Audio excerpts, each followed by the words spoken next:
The question is they not putting the love into it? Okay, no, because I can let me ask you this. Because he went Did Andre 3000 put love into that fucking flute? Fuck no. Did he put love into that flute? Fuck no. That nigga. He do niggas like me with streaming. Hold on.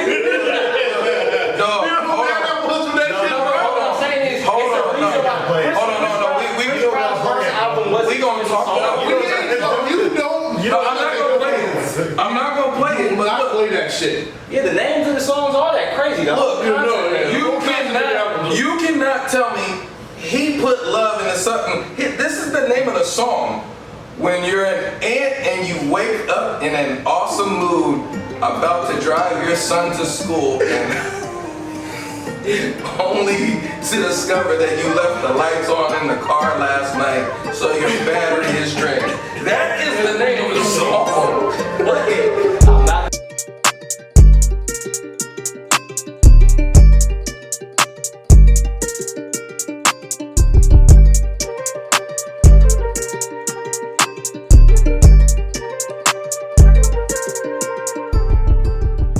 Are you ready? Yo, you ready?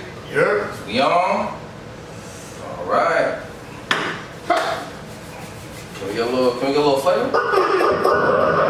Yes sir, yes sir, yes sir. Is it a little flavor? Yes sir, yes sir. Episode 5,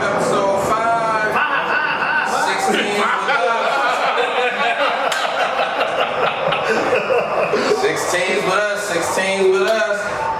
Hello everybody. Alright, you know we got the squad in the building, Alright, you know what I'm saying? We got that Valley Plug, VellGng in the building, VellGng in the building. And we got the DJ Destello. Yo. And we got my man right here, my boy Vash, leader of the flight team. Yes sir, yes sir. It's me and your humble boy Walt, you know what I'm saying? Just doing my thing, you know, doing my thing. You know, We just letting it loose. You just letting it loose in this motherfucker. yeah, you know the sun's out, man. I'm feeling good. Everybody feeling good? Real good. Real good. Yes, sir. You know when the sun comes out in Cali, you know we throwing them shorts real quick. Hey, bro, you know, got him, bro. It's hot, bro. In this area, it's allergy season. That's all I see outside right now. Yeah, I'm sorry for killing the vibe right there. It be like that, bro, because it's like, bro, like, literally this whole week, like, I just been coughing. I'm like, bro, I'm not even sick. I've been sneezing. Like, bro, it's been wild.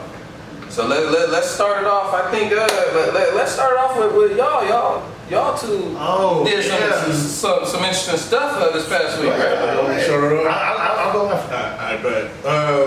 Yeah, man. Last Saturday, first gig of the year. Okay. Don't shortchange yourself.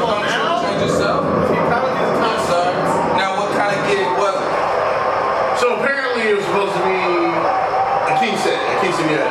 For those of you guys that don't know what a quinceañera is, it's a 15-year-old birthday party, mainly Hispanic heritage.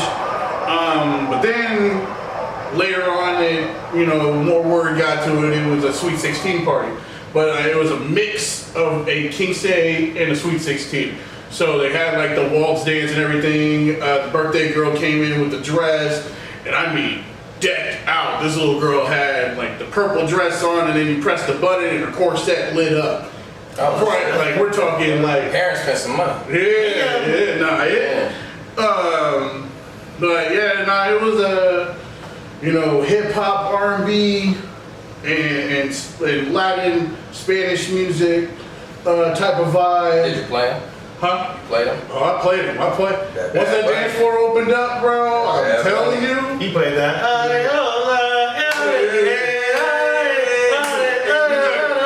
talking about that. Uno, dos, tres, that was the first song. I swear to God, bro.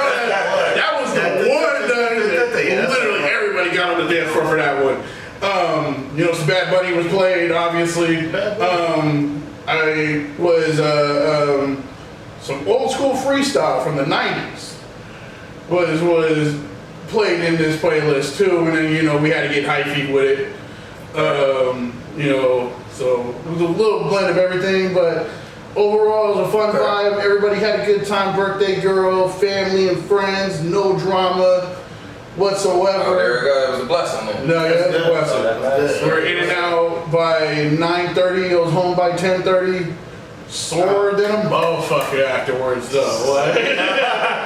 But you know, all was worth it. Shout out to people who booked me. Shout out to the birthday girl. Drop your socials, man. Drop your socials, man. Let everybody know where to find you.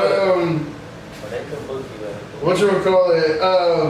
Socials. My DJ name's DJ Destello, obviously.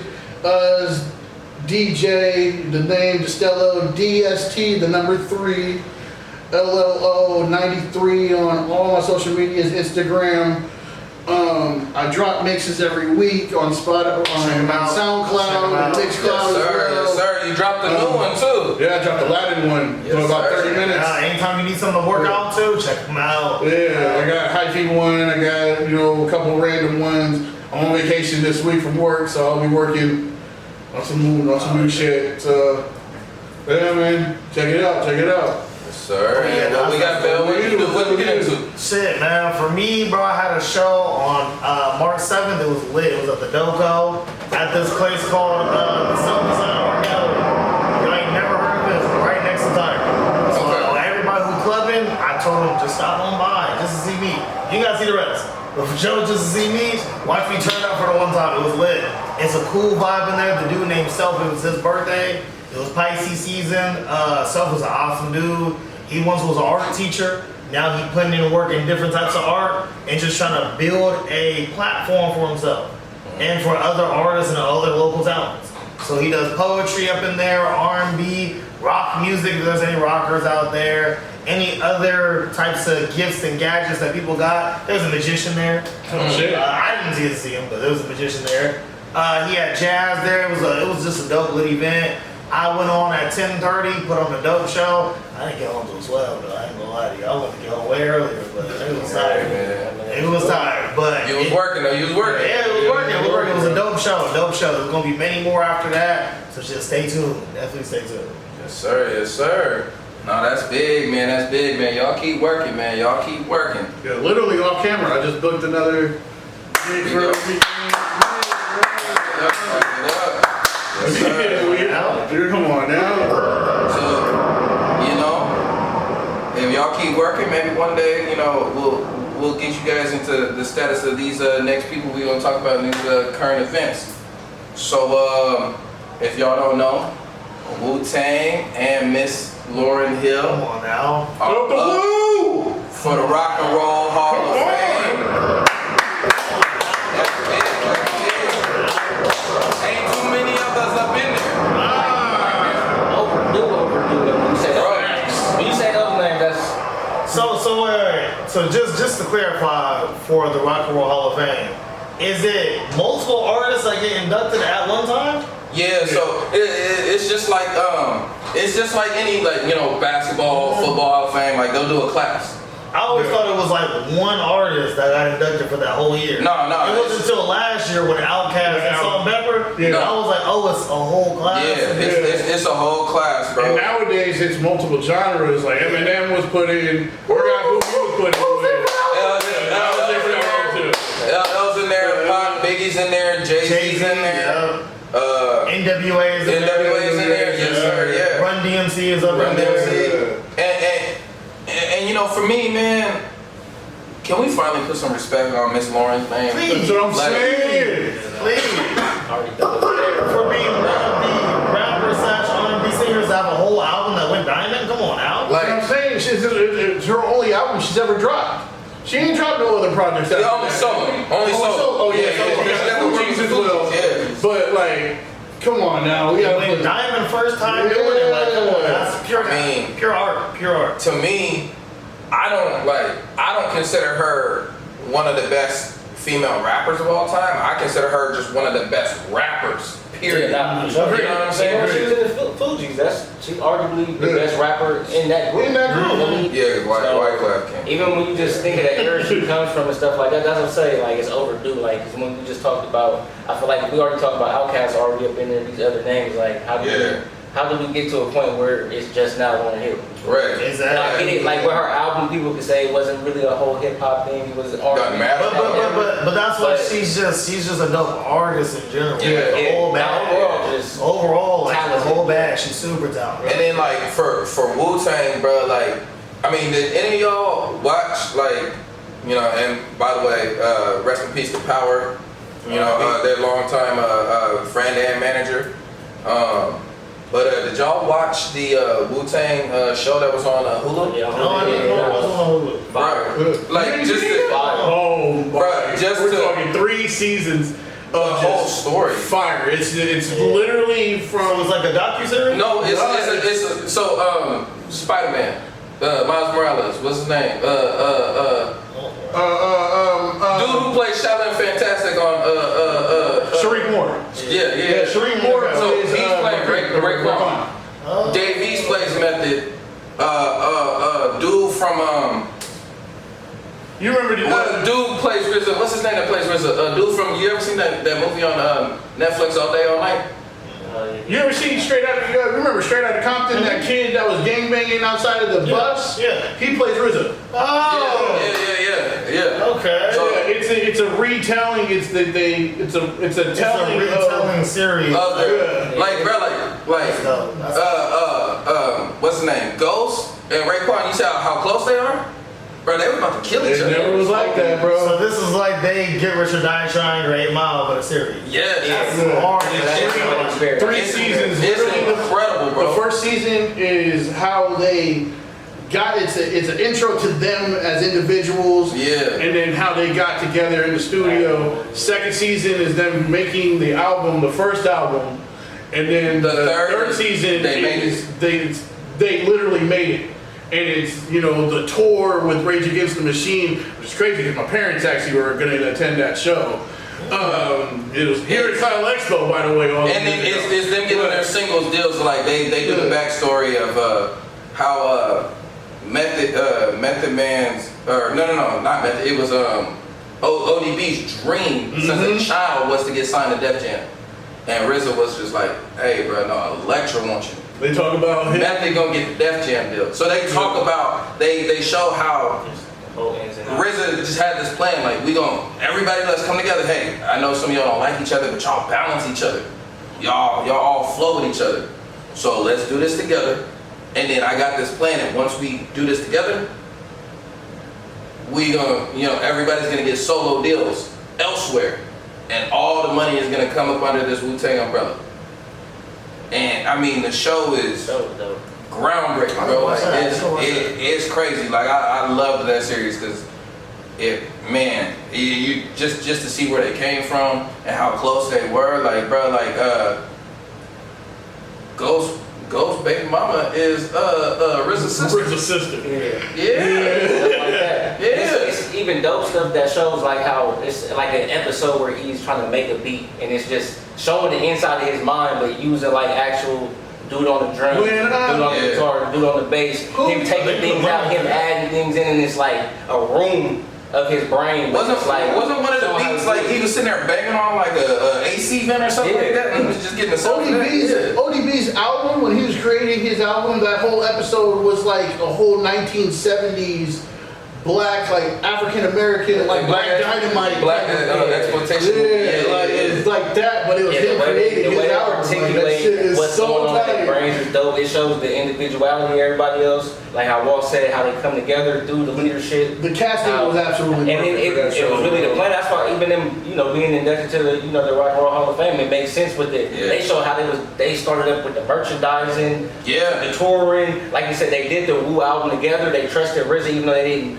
fuck with the sounds and everything. They trusted in the later day verses. He had a map out for, all right, so once we do this album, you got your solo run, you got your solo run, you got your solo run. And like you said, it was all the way down to, I know you want to sign to them, but sign with them because this just makes more sense and it's going to be better for you down the line. He was more worried about protecting the music opposed to, like how he said, LDB just had a dream of signing to Def Jam. So it caused the riffs and stuff, but the show is just, it's just like how you said, it's like an 8 Mile for them, but as a series. It's dope the fact that they're finally, with the idea of them getting into the Rock and Roll Hall of Fame, them still kind of doing their thing. The Aftershock lineup just got announced a couple weeks ago.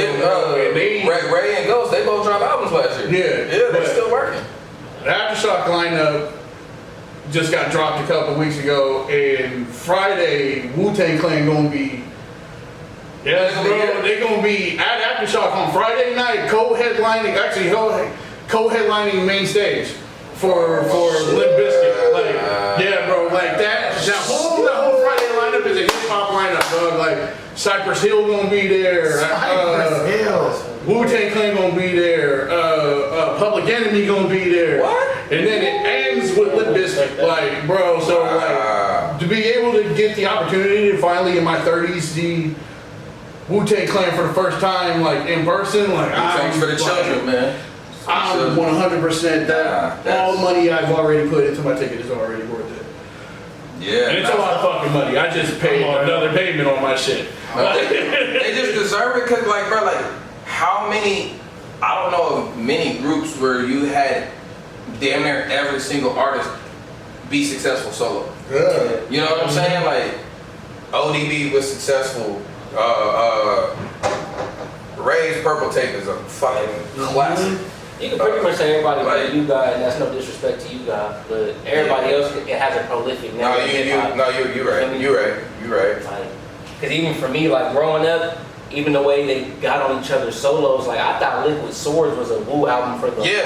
Oh yeah. I'm like, I used to tell this is my favorite Wu album. This is my and for me, then I really started looking. I'm like, Just right. It's read the cover art, bro. It say whose it is. You feel me? But it's just they so cohesive when they come together. Like you damn near can't let one of like if I was in the Wu, you can't let me feature on your stuff because now it becomes a Wu project, not just a. You feel me? Like a Met or those stuff. Because even with Ray and Ghost, like they both all over their albums. Yeah. Like they're almost like what we got with Styles P and Jadakiss. Like you know what I'm saying? It was just that.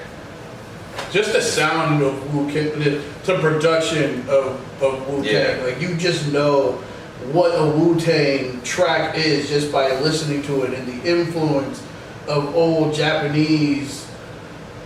Of the old Japanese style movies, like Shaolin shit, like that shit's gangster as fuck. Like, That's hard.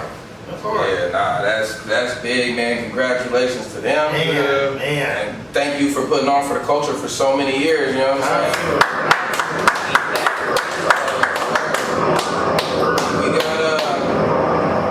We got Nipsey Hussle, man. This one is very near and dear to me, man. For y'all who don't know, check the shirt. You know what I'm saying? The intersection of Crenshaw and Slauson will now be known as Nipsey Hussle Square. Did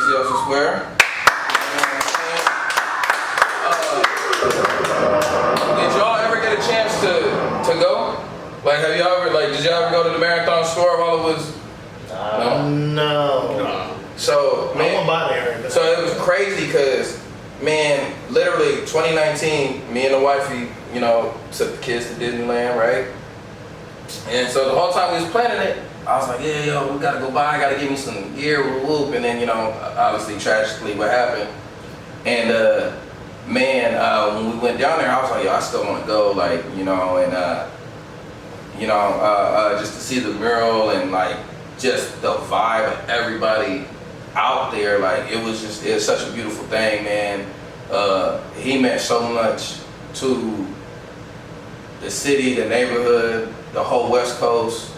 I mean, he was just unapologetic about who he was as a person, and I've been a day one fan, man. So you know, any way to honor his legacy to me is a beautiful thing.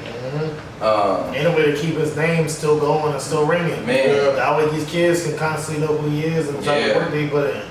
Yeah. Like there's a lot of chaotic stuff that goes on in the world. A lot of people, you know, they have different artists who they like feeling who ain't amounting to what he did. You know what I mean? So the fact that he was able to rewrite his own history from being in the from being a Rolling 60s when he was 15 until now or to the end of his life, just creating something for him. created something for him and his people, our people. You know, LA in total, you know, his wife, his kids, like, he made sure that he was really that dude. Yeah. Really that dude. Something positive.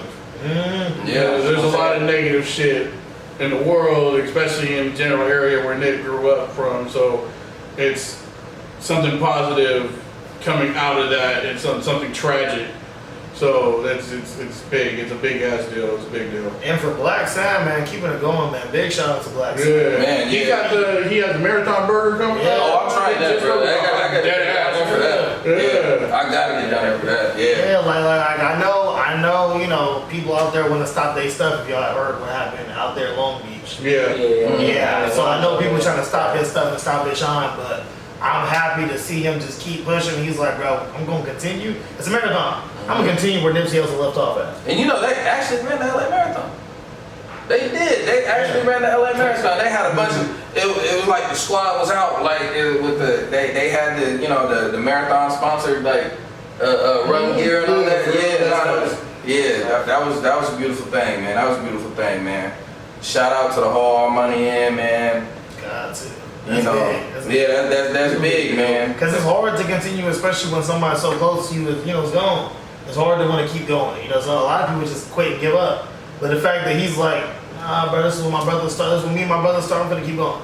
But see, the only thing I will say though is we gotta stop honoring us after we go, and honor us while we here, man. Like, He made 2 songs saying he got the key to the city. I don't know why people didn't Absolute fire. beat the song. Yeah, Most of those absolute fire. songs is trash. I mean, Yeah. I don't. They don't. like, They hit hard. yeah, like I just wish that, you know, because every city got a Martin Luther King, but they didn't have that while he was alive. You know what I'm saying? Some cities got a, you know, they got an Obama way. Some cities do. You know, we but let's just do more and honor our greats while they're still alive. You know what That's I'm why I saying? love that the Bay Area. They Too Short got his own street. E40 got his own street. Like, I like stuff like that. You know what I mean? Yeah. Like, they still here. They still get to witness. Oh, this is my block. Yeah. I love that. No, for sure. So then we got yeah, I know y'all was very passionate about this next current event. My man Lil Russell getting kicked out of Billboard, man. Yeah, go ahead, man. Go ahead. You frustrated. You look frustrated. It's just dumb to take away or fault somebody for doing what's part of the business. It's like they find new ways to call something different, or if it is other people have the same success and get to keep their numbers, but Yeah. because I'm gonna take the word out of the rest of my mouth, because he was marketing, he has to get looked at like he's like infiltrating his fan base because he puts boots on ground, because he shakes hands, because he don't sit backstage in the green room the whole time. You feel me? Yeah. So it's basically telling artists, if you can't create a machine through social media or these other outlets, what you doing is actually like it's like basically saying, you're my friend now, you're gonna buy my stuff, right? Like, or the goal is to get to this number. Like, everybody got a goal since everybody been dropping the album, you just don't say it out loud. Now you say the goal out loud, now it's like you fudging the numbers or trying to entice people to buy your album. It's bullshit just because they want to. He's doing it the way he wants to, and It's like they're playing favorites. I mean, yeah, and it shows him too that you signed recently and you see what they do as soon as you get a toe in the game. Like, he did it strategically. Yeah. Was in indie for so long, then did what he had to do just to be able to do what he needed to do with this album, which he did, and then the shit gets stripped from him. So it's like, it's just fucked up. Nah, it really just shows that like it's not even like, we're doing this to you, you know, because you were aiding the people. No, it's, bro, if you're gonna advertise, you're gonna use our advertisers. You're gonna use what we got. You're not gonna use what you got and your people's and your team. You're gonna use our team. If you're not gonna use our team, you're not gonna be highlighted, you're not gonna be featured in anything we got going on. It's like, if you're gonna do your thing, that's fine. But don't expect our own benefit. Don't expect our praise. Now, can I ask y'all a question? Go ahead. Because I want you guys to help me understand and help the audience understand. Okay, so we see everything he does. I think the boy's a marketing genius, going to all the schools and stuff, because kids consume more music than anybody else. Yep. What is the difference between him doing that and getting disqualified, but then Cole just literally drove from across the country and sold 20K? out his trunk. Virtually, it's the same thing. It is the same thing. But they punished him for saying, hey, I'm finna sell this many units. But let's just keep it clear. You know what I mean? Because I'm finna get deep. You know, I don't really care. No, I just want to know what the difference is. Like, why is one frowned upon but everybody praising Cole? Well, actually, there's two reasons. One's the physical reason, which is him saying I'm going to sell this many units in a month. That was a physical reason of why they said he is disqualified from Billboard. Because they felt like he was enticing the fans to want to help him and aid him in this venture. When in reality, it's like if you're going to do it, it has to be like a quiet thing about it. Like, but then how many? Like, my album's out now. Yeah, my album's out now. Exactly. But then Now my album's out now. Get it so we can get to 30. How many songs have we heard though where people are sitting there talking about I'm finna sell 1 million records? I'm finna do it. But that's being braggadocious. That's not saying, hey fans, help me sell 1 million records. But in a way you are because you are though because you're saying it. Putting it in a song that is catchy or whatever to make people like, damn, no, hey, I think making your fan base be personal to you is something that like people have been doing since Wiz Khalifa was doing day-to-day starting that. Like, you feel me? When not even before then. When social media was all of that. So it's been going on since the beginning of the time though. Think about James Brown. I'm black and I'm proud. He wasn't talking to nobody but us. True. So again, there is a certain entity. I can't remember the exact name of it, but there are people that work for Billboard as like a third party entity that they determine what is a sale.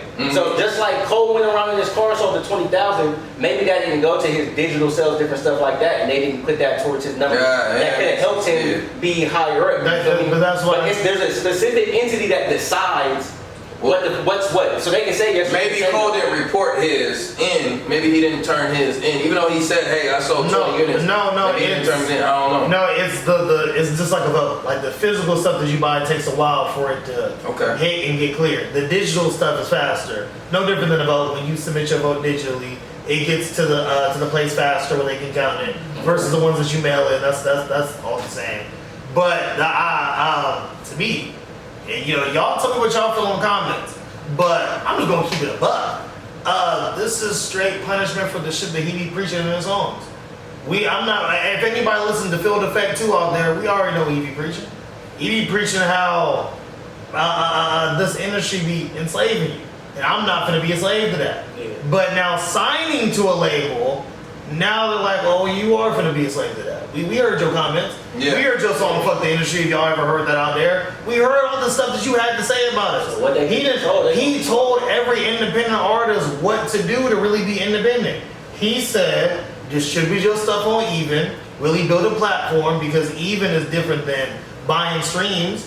Because you could pay for a whole Spotify and you pay $12 a month. You have all this access to music. As of Even, you're buying albums pretty much how people used to do back in the day. Yeah. But you're auctioning your albums off how Nipsey Hussle did it back in his day. Yeah. And it's a platform to auction your music off. And they get to buy it for however much they want to buy it for. He gave people that word. They don't like that. Let's keep it a stack. They don't like that. You're not going to tell people how to make money outside of this machine. Yeah, because Cole did that with the Fall Off.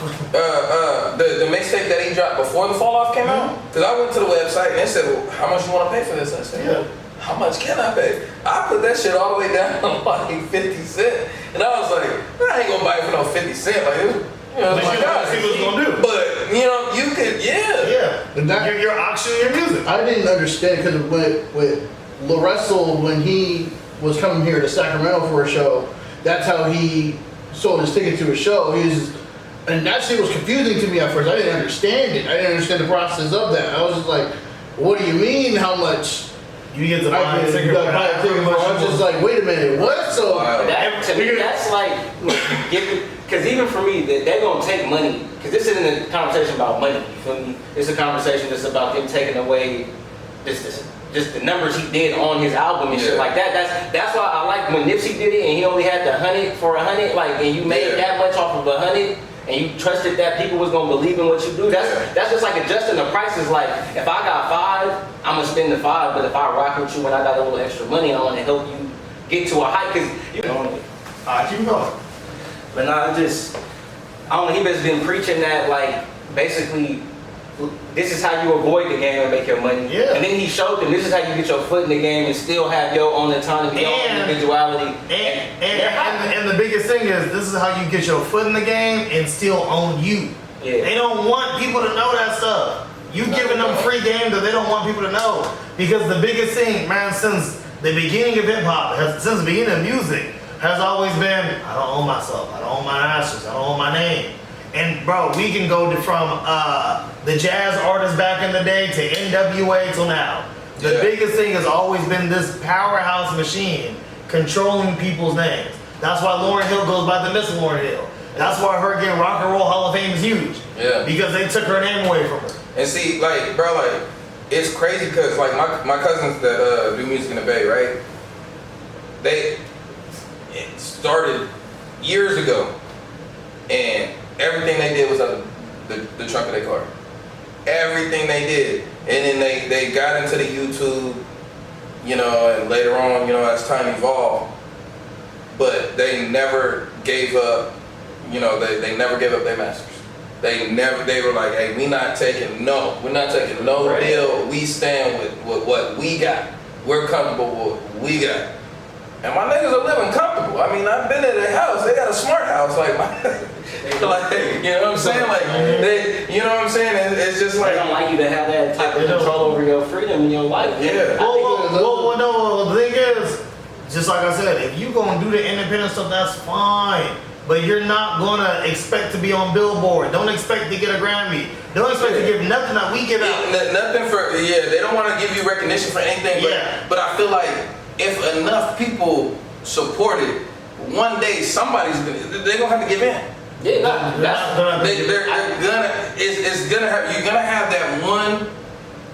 have that one because I'm gonna tell you, like, bro, like, because matter of fact, I think it already happened.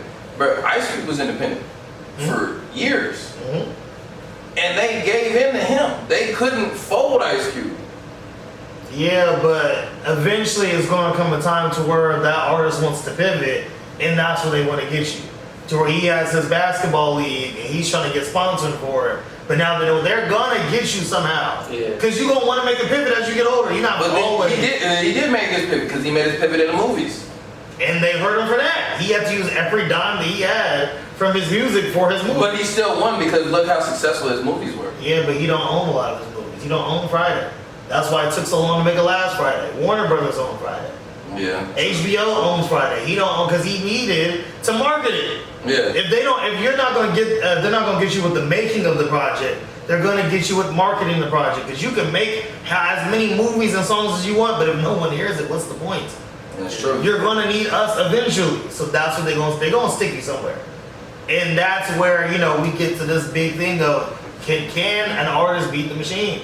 Because we had a Nipsey Hussle that tried to do it, but we didn't get to see how far he was gonna go with it. Yeah. Just like he said in the song Dedication, publishing royalties plus our own masters. I'll be damned if I slave for some white crackers. He told y'all how to do it. Yeah. And he showed Lil Russell the game. Lil Russell's trying to be bigger than that. He's trying to build his own machine.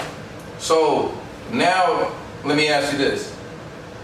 How does the industry influence how we feel about music? I feel the industry influences a lot. I ain't gonna lie to you. I feel like a lot of people don't even know. The reason why people say that hip hop is dead, R&B is dead, they influence what you think. Yeah. Because they don't put it out there in the limelight. They make about 5 artists popping that got a name. Right. And them 5 artists you hear all over the place. That makes people say, oh, hip hop is dead if these are the only artists that's really doing something. Where's all the other rappers at? They influence everything you listen to. Right. Until you got people like us that really do the job that we supposed to do and really go find that hip hop and show y'all that hip hop ain't never been dead. This is the stuff that's been going on the underground scene outside of this machine. Right. Cause like for me personally, again, kind of talked about this on the last pod, that notion in the early 2000s that the West was dead. And I'm like, bro, how? Like I said, one of my favorite artists all time is your boy, aka Rich Rocker. Like, bro was killing shit from, honestly, from '02 to like 2010 was like his best years, and everything he touched was fire. Like every beat he was on, he even did some freestyles to the same beats that Wayne was doing and shit, and just not getting no love. Then when he went and signed to Black Wall Street, oh, you sound like Game. Like they tried to keep putting him down. You can't come out because you sound like Game, and it's like no, like how you gonna do that to me? We don't even talk about the same shit. Yeah. But they keep, the industry didn't want to hear, especially because he's from the Bay, Northern California. The industry only want to hear really LA when they come to the West. Yeah. They only want to hear LA. They really won't listen to that, but yeah. And it's like they kept him confined so much. Then you think about these other cats. Nipsey wasn't even really supposed to come out, and like we said, like, bruh, when Def Jam signed him, they tried to turn him into, because light skin, long hair. They tried to make him be like a club rapper, and I'm like, bro, like this is a nigga, like you feel me?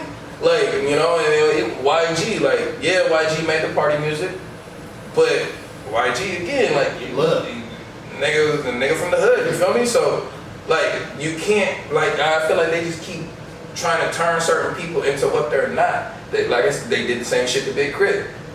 They did the same shit to Big Crit. And Big Crit is one of the dopest lyricists in hip hop, but won't get the shine because he don't make club songs. Even two of your boys, matter of fact, DMX and J. Cole. DMX will never get the light that he did in his whole run. You know what I mean? He had 5 #1 albums back to back to back to back. Will never get the beat Jay-Z every time, but he never folded into the mold that Jay-Z folded into. Exactly. Yeah. J. Cole, when he first got signed into Jay-Z, he had no backing. We talk about that all the time. He had no backing. Yeah. You know what I mean? So he had to, and everybody, I remember even me listening to J. Cole back in the day. Everybody who I was going to school with, they're like, oh man, J. Cole is dope. He'll never do a feature. Whoa. He probably don't even like all these artists out here. But it just turns out that he didn't do a feature because he couldn't get a feature. Right. Because your label's the one that reaches out to these people to get you the feature. Yeah. His label didn't back him, so he had to do it all himself. Like no one talks about that though. The fact that his boss was Jay-Z, and the one verse that man ever gave Cole in their entire existence of knowing each other was Mr. Nice Fucking Watch. That song is ass. And that was the verse you gave him? My intro to Cole was Star Is Born on the Jay-Z's. Yes. And Cole, I feel like he outdid Jay-Z. I was like, who is this dude? Wait a minute, what? Like, and the whole time, Jay-Z's telling Cole, bro, you ain't got that hit, so no, we gonna push this album back. No, we're not gonna work on that. You gotta work on that hit. But it's just like, bro, like we see it far too often because, like, like the nigga he fuck with Wiz, bro. Wiz was pushing units, but couldn't get on the radio until the shit for Fast and Furious. And shit, Yeah, but he was grinding for years. Yeah. And that when you talk about that song, the radio song for Wiz, the one for See You Again. See You Again. Yeah. Charlie Puth is on that, and the white dude who sing, already had, And I think the biggest controversial thing is they always, because Charlie Puth did his own version of that song without Wiz. Yeah. Charlie Puth wrote it first. Yeah. And then they were like, "Hey Wiz, we want you to do a song for for the movie. Hey, why don't you try it with him?" They didn't even give him a chance to come up with his own shit. They just, "Hey, why don't you go?" But mind you, Wiz did great to me. He did great. The song is absolute timeless. But what I'm saying is the song that they market is the only Charlie Puth one. Yeah. They don't ever market the one with Wiz Khalifa anymore. You know what I mean? Anytime you see it on social media, it's literally just the hook. It's just the hook. Yeah, it's just the hook. It's just the hook. And then when you click, because on social media you get to click on the sound. When you look at the sound, it's just Charlie Puth. It's not the Wiz Khalifa one. Yeah. You know what I mean? So the industry controls a whole lot of the stuff that you listen to, especially with something that recently just happened with Universal Music Group buying up Even. I just mentioned what Even was doing for an independent artist. Yeah. Them making a deal with Even, how much is that going to control more of what we listen to? This now is going to give them the backing to even do more stuff now. Because now they get to cipher off, oh no, you can't pay that much for that album no more. Right. You know what I mean? If this ain't our artist, no, we don't want you to pay that much for that artist. He independent, we don't want you to do that no more. We only going, because they're going to put all their artists on there who they can auction off. They're Taylor Swift's, you know what I mean? They're, what's it, Johnny Richmond, something Richmond. You talking about nigga? We gonna put that nigga on there. You can auction off his album on there. Fuck that nigga, bro. And the thing about that though is you can't buy out something because this model is working and change the model too much. So we know it's not gonna be the exact thing that it was before they bought it. That's fine. But they're going to find a way to, like you said, throw their people up in there, but they still got to stay true to the artists that they saw making this platform work and how it was going. Because of course, like I said, that model could be done. Like ain't no, like Taylor Swift fans ain't like, I don't know if they the same type of vibe. I'm not talking about like fandom going crazy, being a stan. I'm talking about just like, I don't know, just like we are more.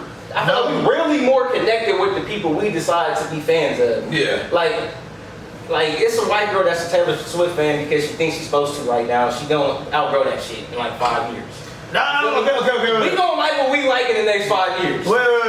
You feel me? Well, one thing about that is, no discredit to all the pop stars out there. We don't want nothing with the Swifties. We don't want no smoke. I want the smoke. I want the smoke. No. Like one thing I'll say is like they are just like how we are with our artists. You know what I mean? Because when Taylor Swift be getting her Grammys, she be making a physical album. She be marketing her shit all the way up, but she also don't get that much backing from her label. You know, she's also trying to find reasons to leave too. But this just shows you how much the machine is really trying to control and hover over what each person does. Because look at SoundCloud. SoundCloud started off independent. Yeah, but the ones who blew off SoundCloud, they will always get their shine and their highlight for it. But we can all admit that SoundCloud ain't what it is today like it used to be. Because they bought up SoundCloud. That was time period, bro. SoundCloud is more like Spotify than it. Like it felt like a social media for music back when they first came out. You didn't even need no damn cover art. Nigga, it could be a nigga picking his nose and just sitting on out there. Yeah. And that song would be the biggest song out right now. Mm-hmm. It'll be hella trending. You know what I mean? But I think the way you fight that is just staying true. Like I'm gonna go back to just thinking about with Russ. Like I feel like a part that I didn't bring up before was he stays true to what he want to make. Yeah. Talk about his content. You can't control him. Like and then his fan bases, like y'all say, he went to the high schools. He got people our age talking about him. You feel me? He could go to a 14-year-old to a 35-year-old and like they're scared of that. Like and it's still good music. It's music that doesn't pull us down. My mom listens to him. Doesn't make you want to sit in the corner by yourself. Like it's good. It's actually it's good still good, music. yeah. And it's what they've been fighting against for all these years. He brings a lot of younger fans onto stage with them at some of his shows. I see a lot of clips. But this is one of my boys. I just ran into him at the flea market.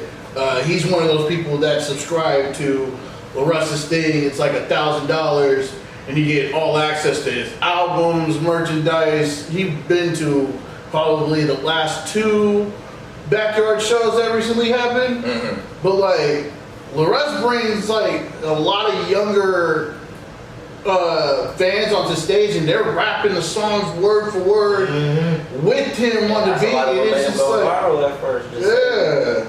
Like doing that. No, but like one thing that you just said that I gotta put a stamp on, because that's huge, is the fact that his music is positive. When they get a hold of something, they want to turn it negative. Yeah. They only want gang music, twerk music, and drug music. Basically, African American rapper. Yeah. Black rapper. No, for black rappers, that's what they want out there. They want you to be drugged up, ganged up, or you twerking. They don't want no positivity. They don't want no positivity. They don't want nothing positive. That's why everybody always throws out the narrative that, oh yeah, all y'all just talk about is drugs and killing and stuff like that. All y'all rappers die. That's another big thing. In my generation of rappers, they all end up dying. But that's what they want out there. Yeah. That's the narrative that they want out there for us. And it's to dilute what we do in hip hop. That's why when you got great albums like Clips, you got GNX, you got The Fall Off, you got great albums like that, it keeps hip hop thriving. They want to keep the hip hop is dead narrative, but it's just even what you name, like when you think of those albums, it's when you know how to listen for content, it's actually real content, good storytelling, Right. and different stuff. Like, and it's no slight at this artist, but like because I'm not young enough to be like, oh, NBA YoungBoy fan, but like I've never seen like no real push.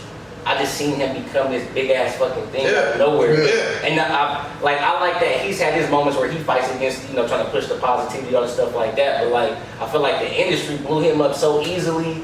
YouTube numbers, different stuff, all of that. Of course, the fan base goes into it, but like, the way I see his, if you go look at his YouTube numbers on some videos from like 5 years ago, or different stuff, all of that, it's like, why this same push can't go behind the rest for the last 3-4 years have to be fighting just to get this position. It's a good fight, and he got all the eyes on him that he needs, but it always seems like out of nowhere, it's like, hold on, this man got hella big out of nowhere, and this artist that's pushing, this positivity, they had to go through the ringer just to, you feel me, get fucking numbers stolen from them. Yeah. Like, you feel me? Because they doing shit like that, they know it's a generation of, oh, hold on, we done heard about the rest who do little videos or this, that, but, oh, he only sold that many albums. Like, it's a numbers game with some of these people that listen to music. So. And also too, I don't know, you could tell me this, Vash, bro. When it comes to being an independent artist, it discourages you at times. Yeah. Because it's like, damn, like this machine really gonna try to do its best to keep all of our voices down and oppressed. Yeah. Which is why,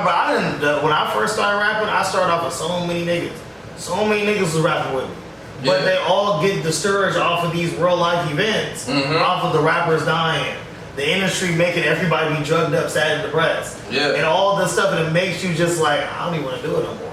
And a lot of these artists who I was doing it with, they had push, like their community really supported them, and they was really making some dope music. But the fact that they don't make music no more, that shit make me sad. See, like it's crazy because like one of the niggas I used to listen to back in the day. Y'all listen to Hobson? Yeah. Hobson, yeah. Not in a long time, but I did. Hobson was one of the dopest underground, especially because he left Funk Volume and he started his own shit, and he was killing. And he kept saying, because he at one point had a gripe with Tyler, and he was just like, "Why y'all supporting this? Like this is like." This man's a plant. Like he's doing everything that the industry wants him to do. I'm actually out here rapping my ass off. Yeah. I'm killing it. I still listen to that raw, that first album, that raw dog. I still listen to that. And it's like I feel like there's so many artists that have that issue because it's just like, yeah, like, hello, I'm over here, I'm killing shit. Like, I'm nice. Like, we can get into it when it comes to Drake versus Cole, right? Drake versus Cole. First, especially when they first came out, Cole was telling you, I'm the nicest nigga around. Nobody can fuck with me. Give me a chance. Hear me out. And everybody just kept saying his music was boring, Because, like y'all were saying, he was just rapping positive. Like, what's wrong with a nigga going to college and getting an education? What's wrong with a nigga just talking about a girl he likes? Like, you know what I'm saying? Like, that's not what we want to hear. But then Drake, who didn't grow up nearly as rough as what Cole grew up, gravitated towards the music that led in that lifestyle that Cole lived. Cole didn't rap about it, he lived in it. Drake didn't live in it, but he rapped about it, and everybody loves him for that. But then what I always hate is you go to a Drake album and he doing now his music. The shit that he liked. But his shit to get him sales and to gravitate and get his fans is all that street shit. Because that's what the industry want him to do. But that's how he hooks you in. But he ain't nowhere near on Cole's level. And it's just like, to me, like that's so frustrating as being a true hip hop fan, watching, like, y'all all fuck with Black Thought, right? Yeah. Talib Kweli, Mos Def, Common. There's not too many, and I tell people this all the time. When it comes to GOAT conversation, everybody has their GOATs, right? But when it comes to the greatest lyricists to walk this earth, I tell people all the time, it's Black Thought.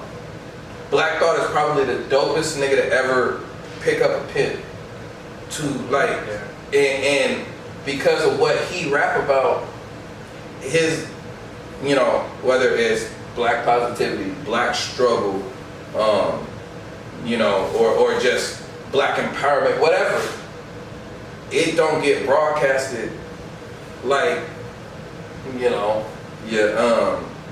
shaking ass, twerking, and yo, all that shit. Like, you know what I'm saying? Like, and it's like, bro, I literally saw, it's an old ass YouTube video too, where Questlove brings this nigga in an alleyway. Like, these niggas is in like grimy ass, like they in like, they got pizza stains on their sweats and shit. Like, niggas is just like, and he just start beatboxing and says, rap everything that I point out.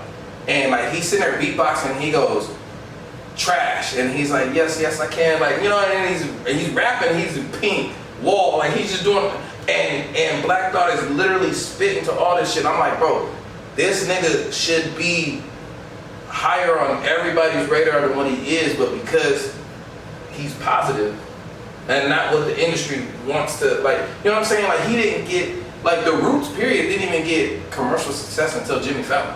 That's You know what I'm saying? And that's sad because, like, connected with a white man. I mean, but at the end of the day, That's just basically it. just like what we talked about last episode when it came to Lil Wayne making great music, especially music that like that you can feel.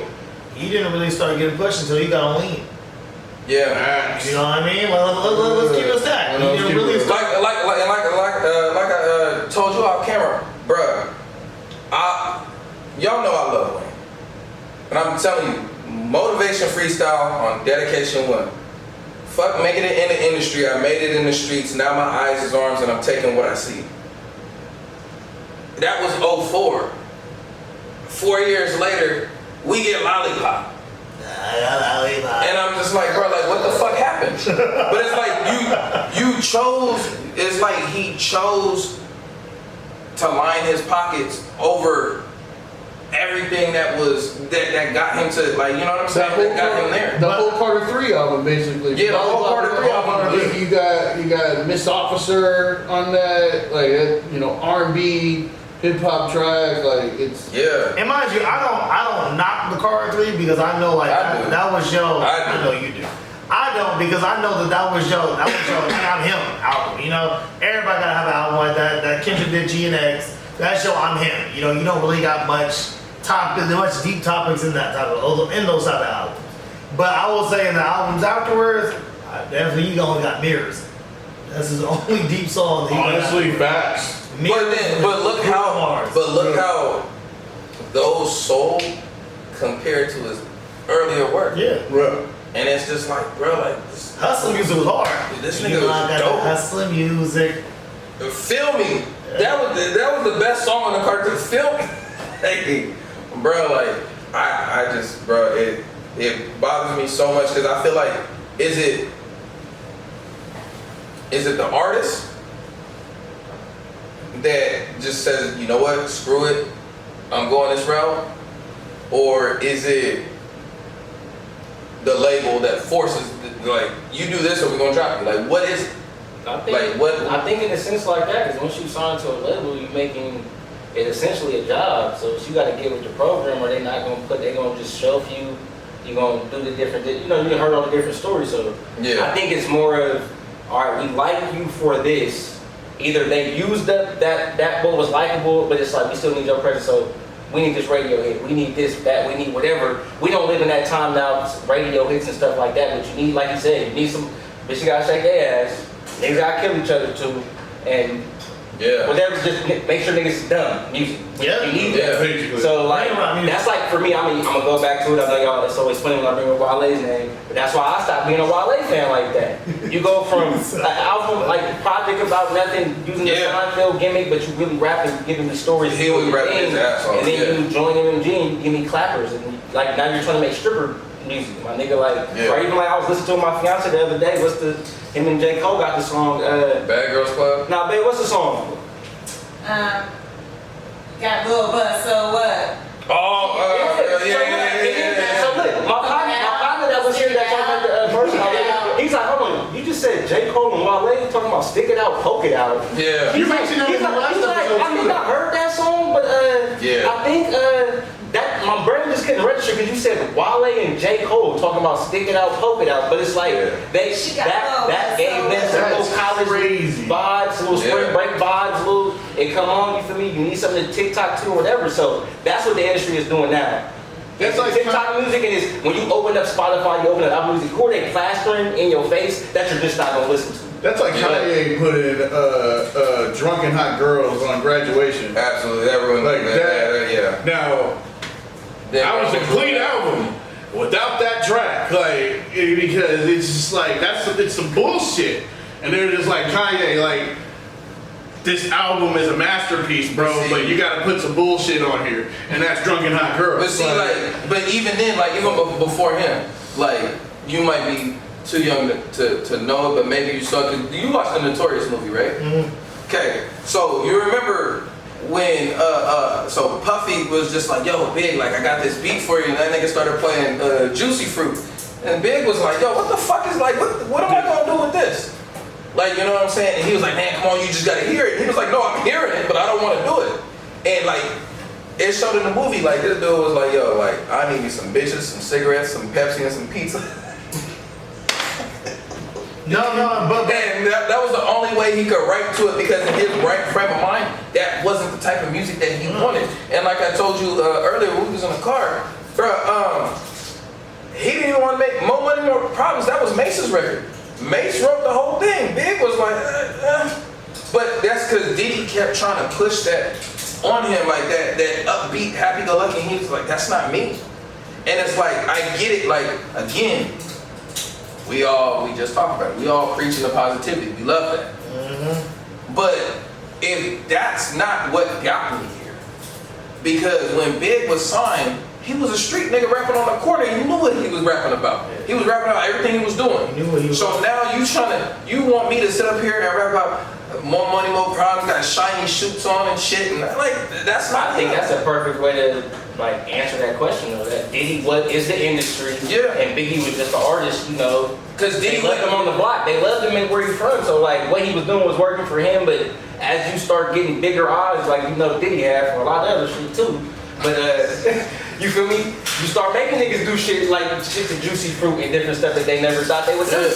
Because people see a bigger vision outside of like what we see. Like as a Sack artist, you would always, of course, you're thinking bigger than Sack. But right now, you got to get Sack, right? Mm-hmm. Yeah. So it's like, but so somebody else is gonna see it and be like, okay, I can already see he got Sack and we're gonna do this over here. So he might not understand. Like, hold on, bro, I'm still rocking with my sound, this, that, the third. Why is bro telling me to get on this beat that I never even played this type of beat around him? Right. So some the industry's job is to have that bigger vision.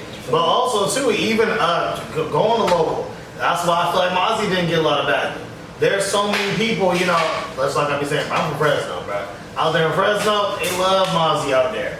But when Mozzie started making a detour for his music and started really making more of like that conscious. Well, there's other reasons why he didn't get back. Yeah, there's other reasons. We ain't got to But what I'm saying is though, like a lot of people I will talk to will always say this.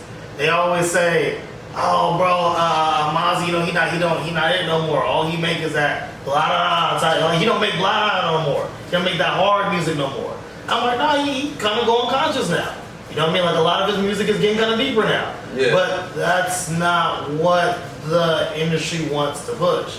They want to keep pushing that other type of darker sound. For me, so when I he feel is like, making that Tomorrow Ain't Promise, let's just fade that in the back end. for me, it kind of sounds like the industry doesn't want an artist to evolve. Is that kind of? No, they have a vision for the evolution and they fucking suck. I don't know, because yes and no. Yes and no. Because me, like you don't want Lil Durk to evolve. They hated his positive shit. They hated that shit. They hated that shit. But it's just like, I mean, I think he did that for you know. Yeah. But it's like, why can't he go that route now? Like, you know, but it's just like Nip. Nip came out, you know, hustling the house. He was throwing the setup, like the whole shit, and you hear him just start now talking about equity and enrichment and health. and then he's gone. Like, you know what I'm saying? Whether that was some neighborhood shit, whether that was some bigger picture shit, we don't know. But it just, so he switched up, told everybody, yo, I don't want to go to jail for a long ass time. My wife is pregnant again. So now I got another son on the way. I need to change who I am. And they let him. He got the football, he's done TV, movies, hosting shit. Uncle Snoop's doing side quests right now. They let him, so it's like, what? You gotta cook again, Martha I Stewart. don't know, but what makes the industry determine who they want to back? Hold and on, who they hold don't? on, pause. Look, man, we're gonna save a different episode of me kicking Uncle Stoop's back in. But I'm gonna do a little shove right now. We know what the hell he did to get where he at. It ain't no way that when Nipsey was living and Trump was running for president, Nipsey made the song Fuck Trump. Snoop sided with that song, was like, yeah bro, fuck that dude, anybody who supports him as a cornball, yada yada yada yada. Now he's doing music with Trump. Now when Trump's getting inaugurated again, he performing for him now. And then he makes a post saying, hey, sometimes you gotta do what you gotta do. And I'm just like, hold on bro, like we know why he got the push that he got. Because out of anybody, just like they always say out there, the real ones died. The real ones been dead. The real niggas have been dead already. It's the ones who still living that are doing other shit to stay alive. Shit, sell out shit to stay alive. Mhm. Let's just keep it real. These niggas are selling out to be alive. Which is why they get the push that they get. Which is why Uncle Snoop is now wearing a racist lady with the American flag behind her on the news, on the news reports. Giving out the news and telling people what events is going on for the Super Bowl. He had to do a little, what was that, little halftime show for something? Yeah, for a halftime show for the Christmas ball. Yeah, Christmas game. Yeah. That's it. Yeah, I ain't gonna lie, he was the black speck amongst all that caucasity that was going on. even him cooking with Martha Stewart, it's like, bro, come on, bro, let's just keep it real. We know what you, but my thing is, here's my biggest thing with social. Like I said, I ain't gonna do too much. I'm just gonna say we pushing the conversation. Go ahead. What I'm saying is, it's weird how you can say that, oh yeah, man, me and Nip is like this, before he passed, but Nip would never do that. Like now you got a dude turning in his grave, he would have never did that. Nigga would have never did what Snoop was doing. You know what I mean? Like you sided with racists to stay alive. You know what I mean? So even to turn away, one of your wife's favorite rappers, Juice WRLD. Juice WRLD came out and made Lucid Dreams. Your wife loved that song. Mm-hmm. She go crazy for that Yeah, song. she does. But when it came to Juice WRLD, they do a lot of the young artists like this, for the younger artists of my generation. They do them all like this. If we like that sound that you did, we gonna make sure you stay in whatever headspace you in to constantly make this sound. We need 5 of them Lucid Dreams. So we're only going to push out the sad shit that you do. And everybody's gonna claim that you're a sad artist. But in reality, he's making fire. So Nigga cooking up real shit. I just side note real quick, because how you feel about Uncle Snoop? How you feel about Easy? Because you met with I never have dinner with the president. That's how I feel about it. I never have dinner We're with gonna the have to have a president. whole little sellout topic on the Oh, we gonna have to have. I'm about to say that sounds like a topic. because that, like, you know what I'm saying? I'm just asking now because you know what I mean. It's the same shit, right? That's the same exact shit. But people love him still. Yeah. But hey, man, I never had dinner with the president. You can't make a fuck the police and then have dinner with the president. It's like you doing this shit to stay alive. Stay relevant. To stay But he relevant. didn't.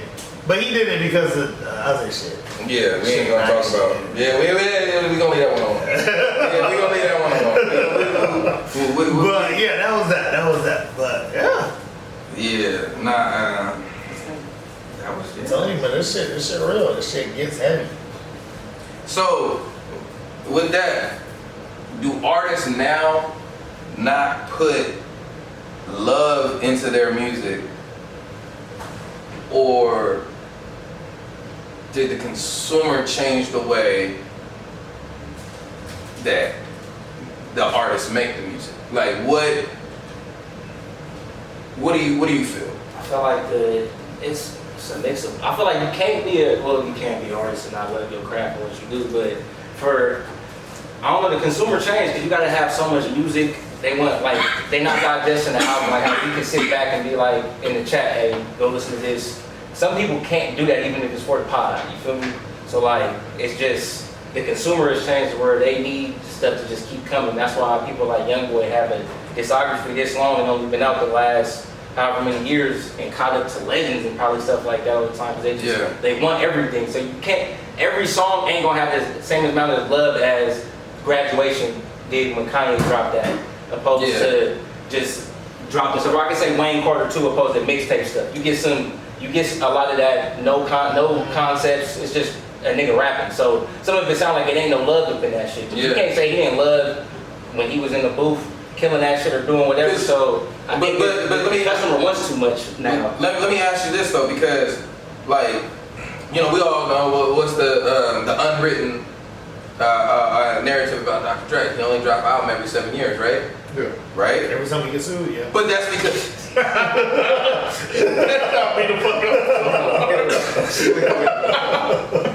gonna stop disrespecting all of our legends. You so West Coast, but you disrespecting all of our legends. Bro, I gotta keep it real, bro. You gotta keep it real. Look, keep it sad. So we know because Dre is a perfectionist. He like, yo, like if this don't sound right, it's not going on my album. He gotta have it a certain way. He gotta make it a certain way. But then we have, you know, like we spoke on earlier, you got your E40s, your La Russells, your Boozy, like Boozy got, I don't know how many albums that nigga got. E40 used to drop 2 albums at once. But not all of them. Good, but look, like, not all of those albums are good. There's a lot of bullshit. Like there's a lot of bullshit. Like this is off the hip hop shit. Chris Brown. Chris Brown my favorite album. Chris Brown my favorite album. You talking about that 45 song album? No, Chris Brown's my favorite artist of all time. Any genre, period. But this nigga, every time he drops an album, it's like 30, 40 tracks. What? And I'm just like, bro, like I get it, like you have 1,500 songs in the chamber. All this nigga does is just make music. If he's not in the news all the fucking time. But it's just like bullshit. It's just like, bro, like I'm not gonna sit here and listen to. But it's like, just because you think it's bullshit, did he not put love into it? Because the question is they not putting the love into it? Okay, no, because I can hit you. Let me ask you this: because he was did Andre 3000 put love into that fucking flute? Fuck no. Did he put love into that flute? Fuck no. That nigga had. He do niggas like me with streaming. Hold on. Dog, hold on.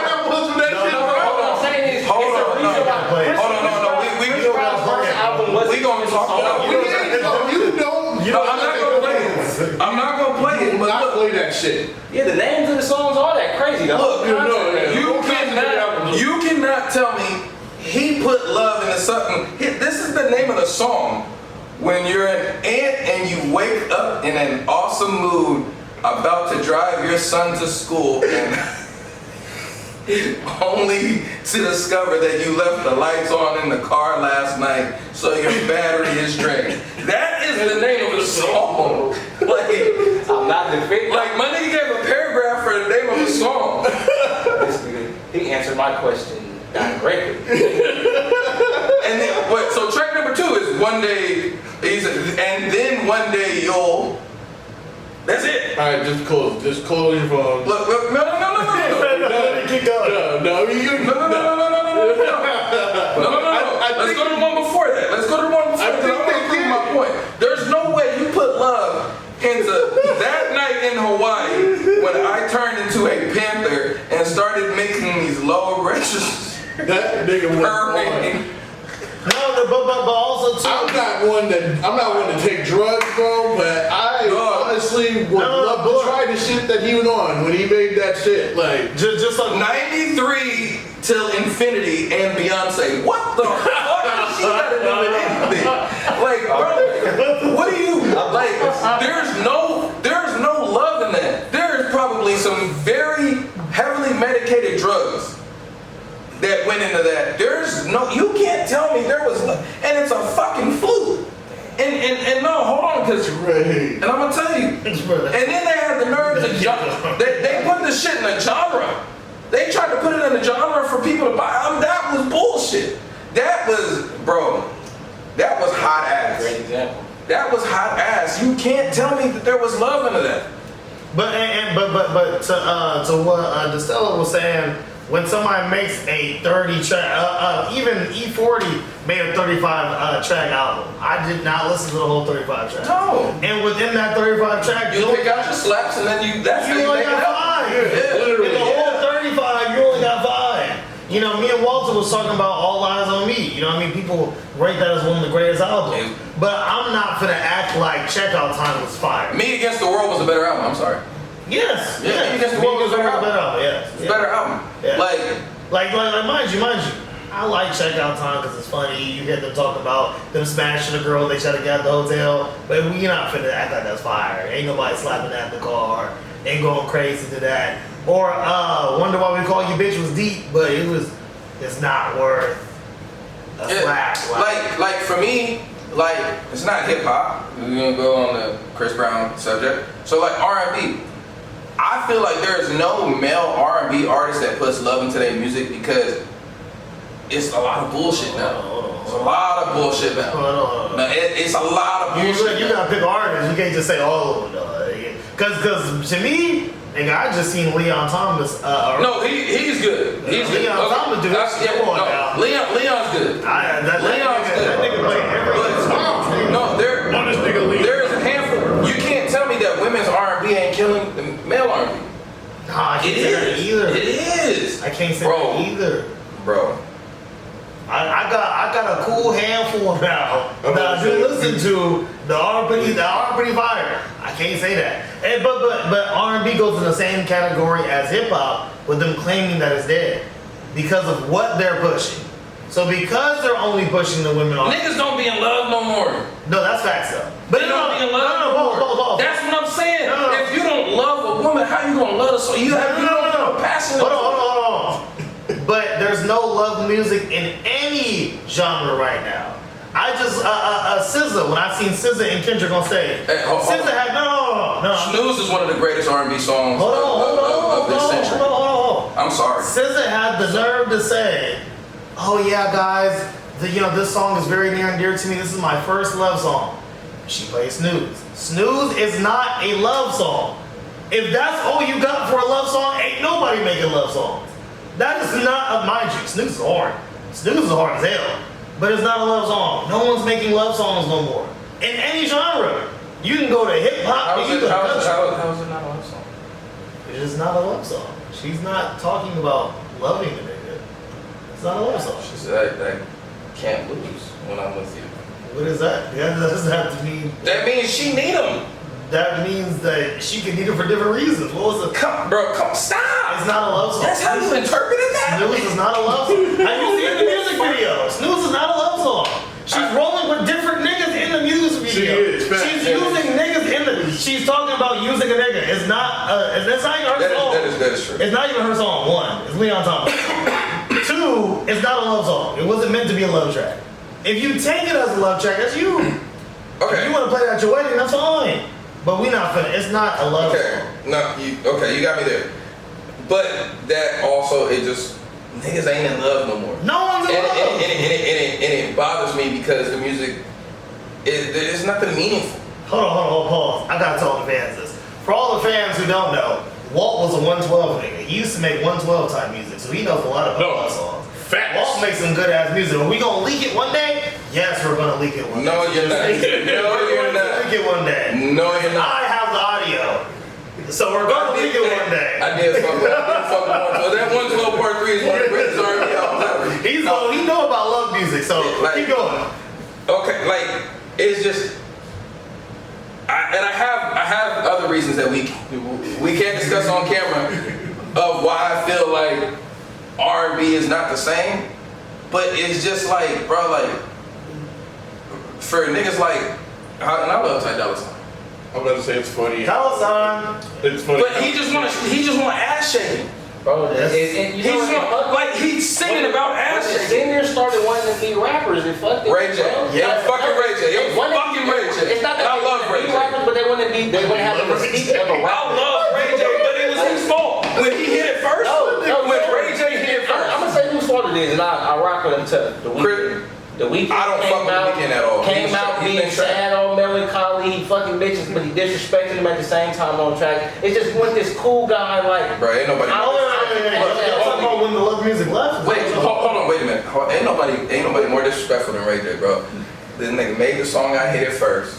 Then shot the music video in a house he bought across the street from Kim and That nigga's the GOAT.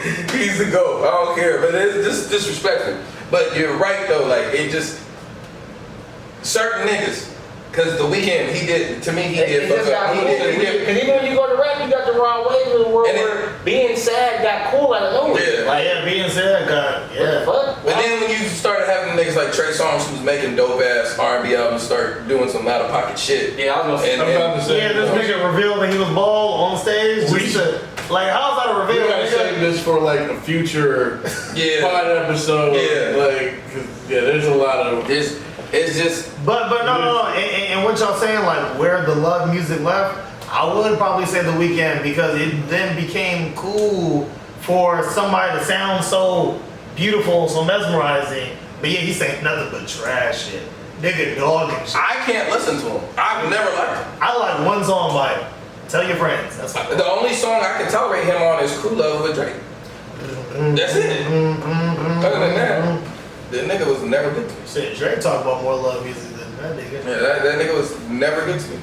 But Never good to me. he never was. Like this nigga he's terrible. And his sick ass cut too. That nigga's hair is atrocious. Like I'm just I never understood, like, bro, I grew up with my grandma on my ass about my hair. And this nigga is just wearing it how you ever want to wear it, bro. that nigga just waiting. Motherfucker started standing up after a while. Like, nigga, ain't no gravity bring it down? Did it? Which NBA player back in the day had that same hairstyle? Was it You talking about Cam Newton? Nah, NBA player. Cam Newton shit all over the place too. though. This nigga Cam Newton has to have like custom like fedoras to where his That nigga got the whole thing. What the fuck is that? Nah, That nigga's head look like a kid, like a late open can. look like what's his name from Hey Arnold? Yeah. Oh shit. Damn. Or that nigga Beverly, basketball player that used to play for the Rockets, this shit was atrocious. Patrick Beverly. Yeah. Yeah. This shit was atrocious too. But yeah, that's the different topics. Alright. About to say. Yeah, see, I still got Andre up. That nigga went in on Andre, bro. We still love you. Congratulations. Yeah, Andre is one of my top favorite rappers of all time, but that was some bullshit. But if we bring it back though, I will say this. The consumer does change based off of us growing.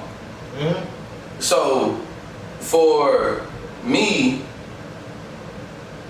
like I told y'all, like Cole saved my life, like completely changed who I am. When I first heard him, I was like, damn, like this nigga got me thinking different. Before then, like I was listening to like nigga shit, and I was just like, okay.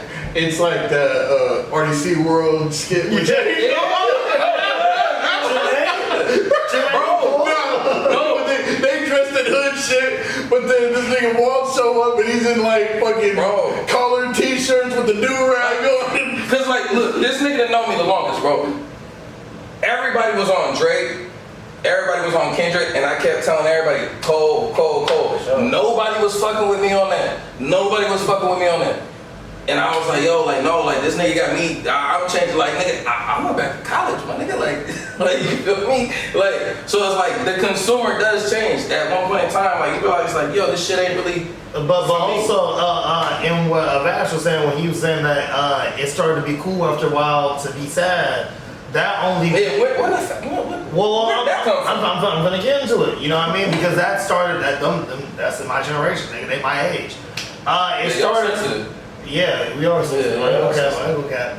But it all started because mental health awareness started to become a thing. Yeah, Niggas didn't even know they was depressed until COVID-19 hit. Until the whole world got shut down, niggas would be like, oh yeah, I got this thing called depression. I didn't know I had it. Niggas is 50 years old. I didn't know I had it. They talking about like it's like a stain on their shirt or something like that. Yeah, depression's on me again.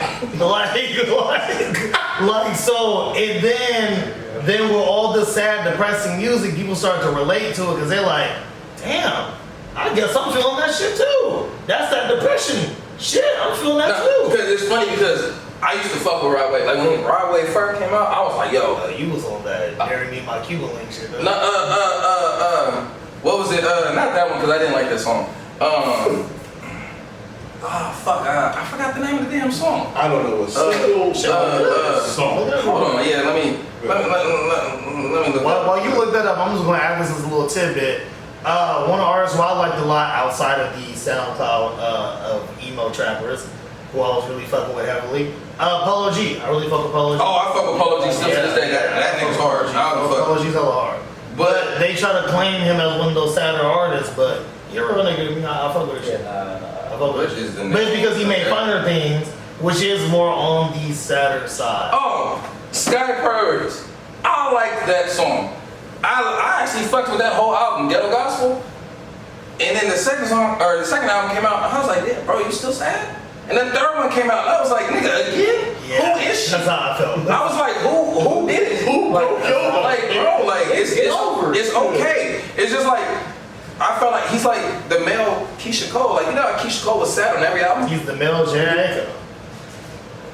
Don't you talk about her. Actually, Don't you talk about her. No, actually, now, because I wasn't even going to do nothing, now I'm going to give her a little shove too. Jared Echo's another artist in a different genre who they keep her in that headspace So we gonna move to on. continue making that music. We gonna move it's on. no different. They change what the consumer wants to listen to, and we evolve. Big Sean hurt her. She stayed with that nigga for too damn long. Come on, bro. Bro, don't talk about her. Come on. Don't talk about her. I'll push her back into it. We gonna fight. I'll push her back into We gonna it. fight. Come on, bro. Don't talk about her. We was talking about Rod Wave. Yeah, Talking in about relation to the wrong way, We you was talking said about Keisha Cole. And she make the same music that Keisha Cole do. No. She hurt in every album. I was the same nigga for 15 years. Stop talking about her like that. Come on now. She been hurt when she was on that song From Time with Drake. I was the same dude. It's because she didn't want to make a song with him. She was forced. No, I'm talking about she's been sad from the same niggas the same. Nah, man. These niggas is sensitive though, bro. Yeah, I don't know what it is, bro. It's what you said though, like we as consumers keep growing, and then the thing that deters us away from music is artists dying. You know, that's what deterred us away from SoundCloud music. All them artists started dying around the same time, a year apart. No, because I'm not even gonna lie to you too. Like when you talk about that, like bro, like I told Darius, or just tell him my bad. And we was at work, and I was like, bro, like I'll never have another favorite rapper. Because Mo 3 to me was like, bruh, he was. Yeah, my wife loved him. And even like Pop Smoke, like I fucked with him. And for them to just be gone, I'm like, damn, bro, like. Yeah, you did. Everybody, I like Vaughn too. I thought Vaughn was better than Dirk. You did go a good streak, like of rappers that like. Yeah. Because he put me on a couple of those rappers, especially Pop Smoke, and then They all died. all of a sudden, boom, Pop Smoke died. Like, what the fuck? Like, that's just crazy. I remember when I found out about the boy Jimmy Wapo. Jimmy, bro, He was Jimmy Wobble. literally got killed the day he was supposed to meet with Wiz and sign. Yes. Literally the day he dropped his kid off at school, turned the corner, and they sprayed his card. I'm like, Or we can talk about over half of Gucci Mane's artists who he signs. They all end up dying. what you mean over half? Oh. Yeah. That's why, even though he was ass and shouldn't be allowed to rap again, OJ the Juice Man, he's gone. He's not coming back outside. But Walker left the genre too. Yeah. Walker do what's that shit? It's like dubstep music. He does dubstep. Yeah. Yeah, He don't. yeah. Oh, Rave music. oh. Same shit. DJ for that shit or something? Or he makes music. He rap. He makes some music. Yeah. Listen to that shit. Yeah, like he was just like, bro, like he don't want to be. Yeah, nah. You know what I'm saying? But I think, you know, when you in that type of field, just like, you know, going back to Juice WRLD, he said in the song, like, what's the 27 club? We ain't making it past 21. Like, and then it became a new thing where artists ain't making it nowhere near 21. You got artists dying right around that age, year after year after year, from Lil Peep to X to Juice, to Pop Smoke, like Lil Key. Like, it just became a trend of just dying rappers. But that's what pushed people away from that SoundCloud. Like, I was huge in SoundCloud. Shit, bro. Everybody knows me. Back in the day, nigga, I was in that shit. But once they started dying off, I'm like, I want more positivity in my life. I'm not depressed no more. I want more. That was like the industry standard at the time. Yeah. So I felt like no different than gangster rap. Yeah, people was using gangster rap when Tupac and Biggie was gone. Yeah, the industry standard changes every couple decades or years to where like each artist, I feel like,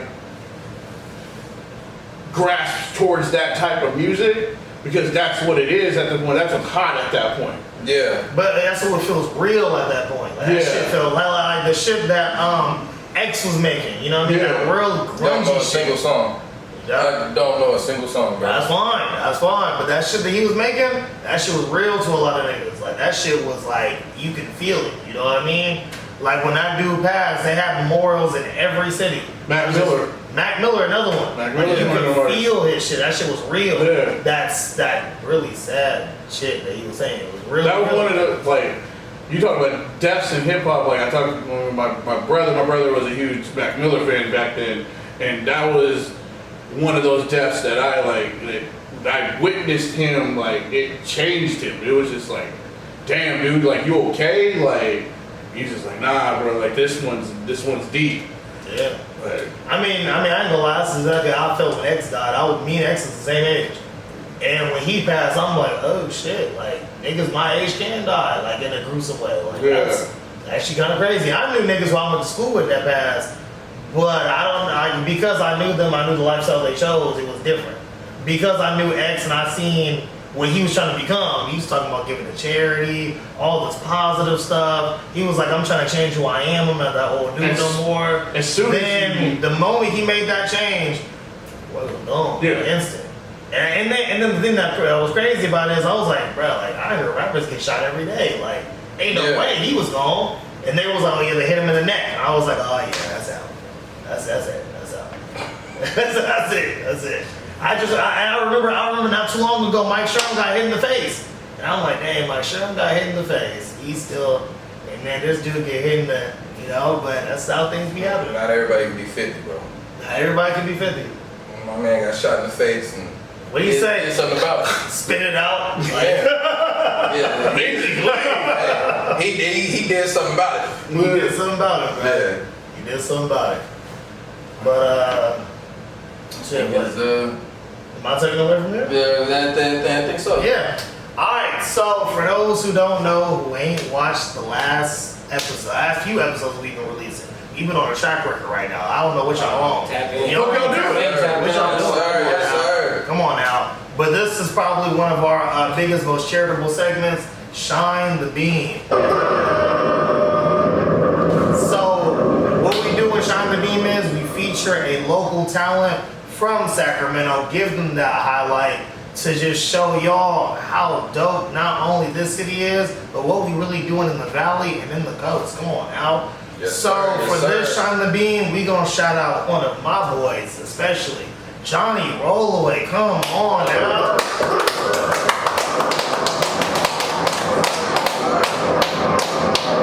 I met Johnny Rollaway at a performance last year on Halloween. If y'all don't know, it's called Mike and Melodies. They do it on X Street. That should be lit. I met him there, and when I first heard him start rapping, I was like, this nigga really remind me of DMX. I call him the DMX of the Valley. And they were really cold. He got that grungy voice, and he really put his passion in shit. He really be rapping and shit, really be spitting and shit. He keep it hip hop, and I love it. Love his music. Has dedication to it. And I think the thing that I really love too is, for his music videos, he tries to make sure he's doing something positive every time.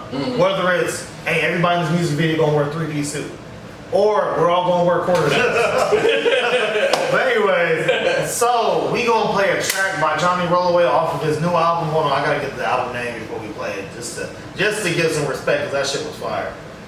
His new album is called Uncle Johnny 2. Uncle Johnny 2. Yes, we gotta play this song. This song was a dope track. When I first heard it, I was like, oh yeah, this nigga for sure DMX. That's exactly what you remind me of. So Walter, I'm expecting you to like this shit. Okay. All right, come on. You know I'm gonna judge it very hard because you said that. Go Okay. ahead. All right. I was gonna say that's it. Uncle Johnny signing off. Come on now. You hear the pain in the hunger. Come on now. He just sang DMX to me, bro. Like, that's exactly the vibes he gave me. With his pain, the raspiness, the passion he put into his rhymes, bro, I really fuck with that shit. Heavy. He was just spitting. He was just spitting. He was just That's spitting. hot. There was I like a beat and he was spitting. I like it. I can't say DMX, but No, just his vibe and what. Yeah, I like DMX, the gang. Yeah, I'm not saying like Yeah, his music like that. is No, he definitely like he gave you that raspy grit. Yes. And so if DMX that way, yes. Yeah, that's what I'm talking about. Okay, That's yeah, what I'm because that was yes. He gave you that raspy grit, and I think another thing. and he was dropping bars too at the same time. Yeah. No, facts. And you know, he dissing the shit that people be listening to. Like Yeah. y'all listen to that shit, bro. I'll sell this product before I sell my soul. That's the shit that y'all listen to. I fuck with that shit. I love songs that got messages. Yeah. And hearing his passion and his message was deep. I fuck with that shit. I'm always just surprised to hear niggas from Sac rapping different than what the Sac norm is and that sound that I'm tired of. So Right. Yeah. I mean, that's why I love this segment. It opens my ears back up to knowing that it's different shit out here than the shit that like I said, I'm sick of. And for sure, y'all gotta tap into and y'all out there too, tap into this album, man. Uncle Johnny 2 dropped last month of February. Tap into the whole thing, man. It's definitely dope. What's his name again for everybody? Johnny Rollaway, tap in for sure, man. Dope. Yes, Sir. Come on now. All right. Anybody got anything else? No? We good? We rolling out? I think we rolling. Rolling. All right, everybody. Thank you for tuning in to another episode of 16.